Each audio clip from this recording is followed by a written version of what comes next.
তো শরীর খারাপ হওয়ার পর থেকে শুধু আলু সেদ্ধ ভাত খেয়েছি আর ডাল ভাত খেয়েছি, সেরকম কিছু মশলাপাতি কিচ্ছু খাই না।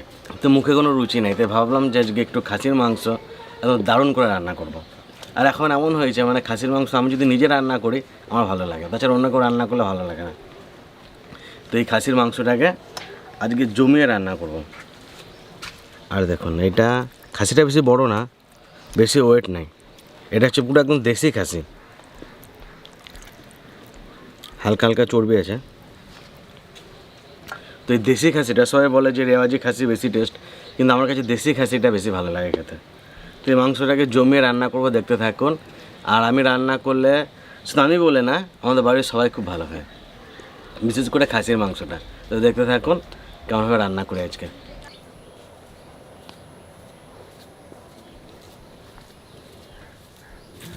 দাদা ভাই, দিদি ভাই, তোমরা আজকে দেখো আমার দাদা কিভাবে রান্না করে খাসির মাংস।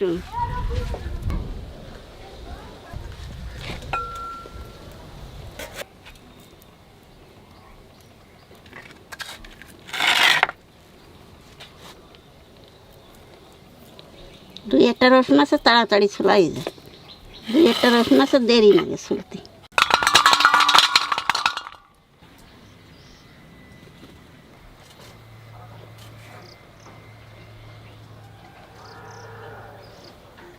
তো এই মাংসটাতে একটা স্পেশাল মশলা হবে, আর এই মশলার ফ্লেভারটা মাংসের মধ্যে সবসময় থাকবে, একদিন পরে খেলেও মাংসটা ওই ফ্লেভারটা থাকবে।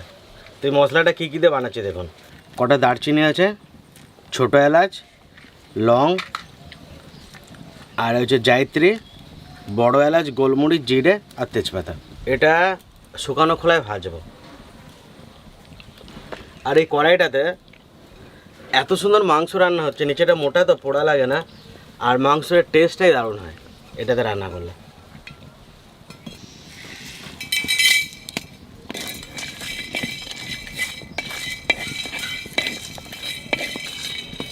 না মানামো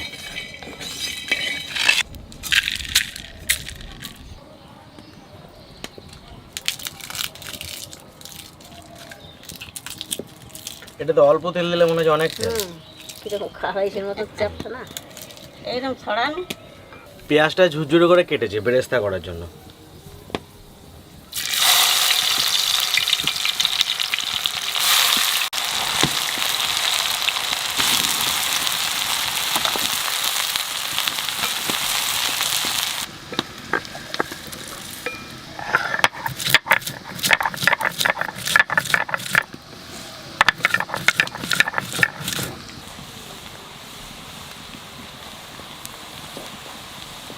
আমি এরম এরম আমার বলে দিছে কিছু কেসে যে তুই এরম এরম ওষুধ দিবি, ওই তো আমার হয় না, তার কি এরম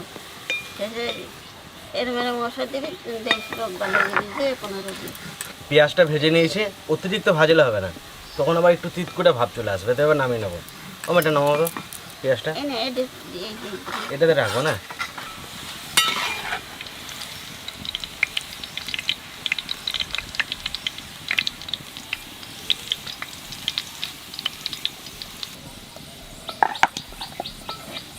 যদি বড় জায়গা থাকে তাহলে একবারে সব ভেজে নেবেন, কিছুটা তুলে নেবেন, কিছুটা কড়াইয়ে থাকবে। তো আমি অল্প অল্প করে ভাজছি, যেহেতু অল্প তেল আছে।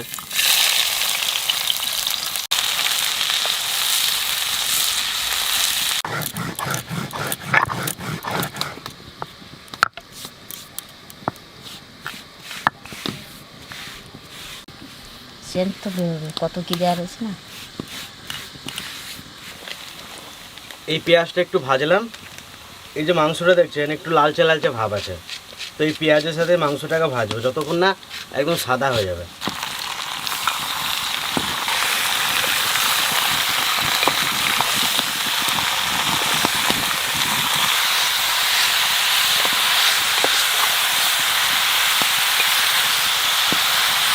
এই মাংসটাকে মোটামুটি 1 ঘন্টা আগে ধুয়ে ঝাঁজ দিতে রেখেছিলাম যাতে একটু জল না থাকে। তো আমি দেখি অনেক ক্ষেত্রে আমাদেরও হয় মাঝে মাঝে, তো মাংস সঙ্গে সঙ্গে ধুয়ে কড়াইয়ে দিয়ে দেবে, এতে কী হয় মাংস থেকে অনেক জল গলে, মশলাটার সাথে ঠিকঠাক কষে না, আর ওই মাংসটার টেস্ট কখনোই ভালো হবে না। জলটাকে ভালোভাবে ঝরিয়ে নিতে হবে যেন একটু জল না গলে সেভাবে। আর সবাই দেখি একই রকম রান্না করে, পোলট্রি বলুন মাটন বলুন সে একই রকম, কিন্তু মাটন রান্নাটা একটু আলাদা রকম। ওই একই রকম রান্না মাটন কোনোদিনও টেস্ট হবে না।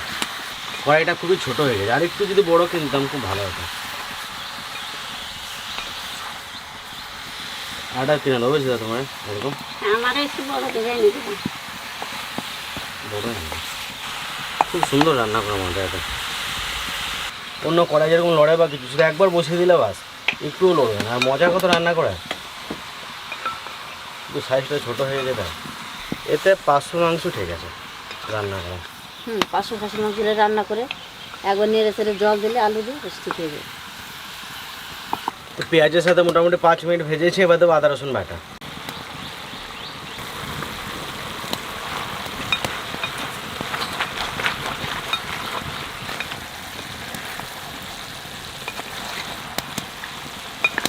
এটাকে আবার ভাজবো এখন 5 মিনিট মতন, আদা রসুনটা কষাবো মাংসের সাথে।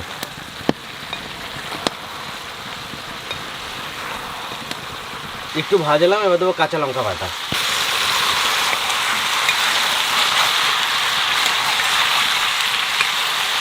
আর লবণ দিয়ে দেবো।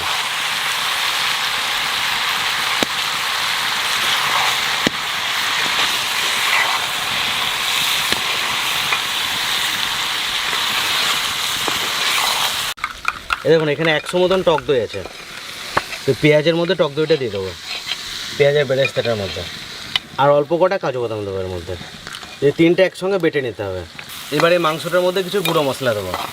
প্রথমে যেটা বানিয়ে রেখেছিলাম অনেক কিছু মশলা দিয়ে, সেটা দেবো। আর দেবো ধনে গুঁড়ি, একটু কাশ্মীরি লঙ্কার গুঁড়ো, সামান্য জল দিয়ে দেবো এর মধ্যে। সামান্য হলুদ দেবো, আপনারা চাইলে নাও দিতে পারেন। মাংসটা এখন এরকম লাগছে দেখতে, যখন কমপ্লিট হবে দেখবেন কেমন লাগে দেখতে।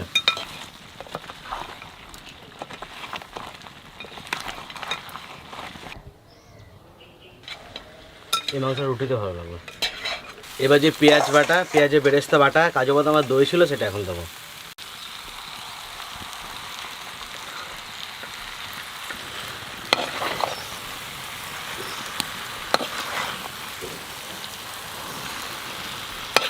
অনেকে বলে যে খাসির মাংস শক্ত থাকে, গলে না প্রেসার কুকার ছাড়া।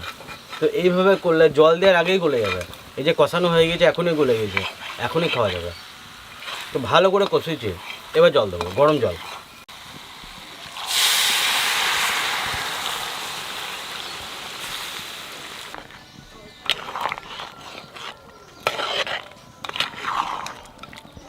যা কষানো হয়েছে বেশিক্ষণ ঢাকা দিতে হবে না। তো মোটামুটি 30 মিনিট মতো ঢাকা দিয়ে রেখেছিলাম। আর এটা নামিয়ে কোনো ধনেপাতা গরম মশলা কিচ্ছু দেবো না, কারণ যেহেতু আগে একটা মশলার মিক্সচার দিয়েছিলাম, আর এতে ধনেপাতা দিলে এই ফ্লেভারটা থাকবে না।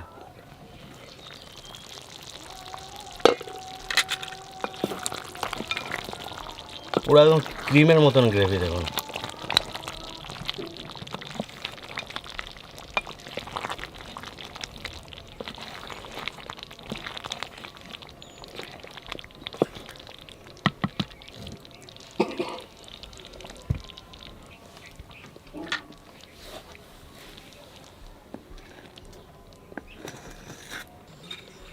পুরো তো একদম ক্রিম।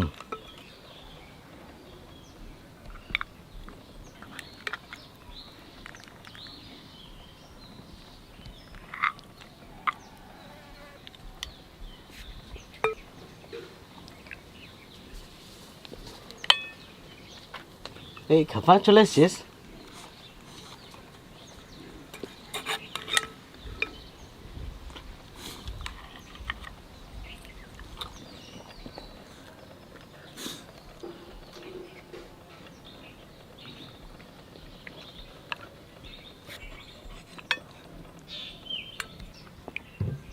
এই যে ক্রিম ঝোল, তাই নাকি? হ্যাঁ গরম হচ্ছে ভালো।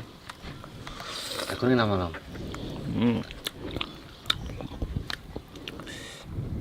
ঝোলটা ভালো টেস্ট আছে, ভাত দিয়ে খেতে ভালো লাগতো। এটা জিরা রাইস দেখে দেবে। শুদ্ধ হয়েছে? খুব সুন্দর সিদ্ধ হয়েছে। নিজের খাবার তো খাস না, এইসব খাবার দেখে আবার লাল পড়ে যায় তোর। কি রে গুলো কি করে খা?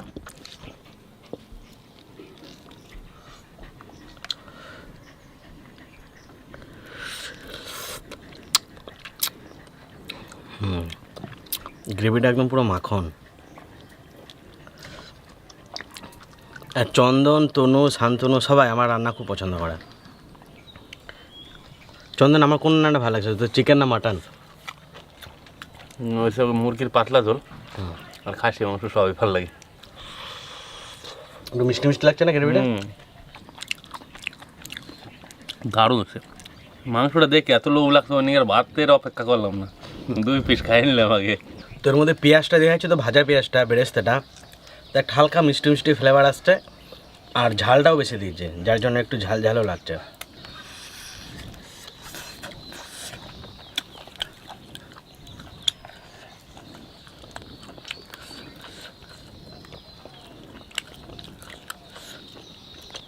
এটা জিরা রাইসে হেভি লাগবে।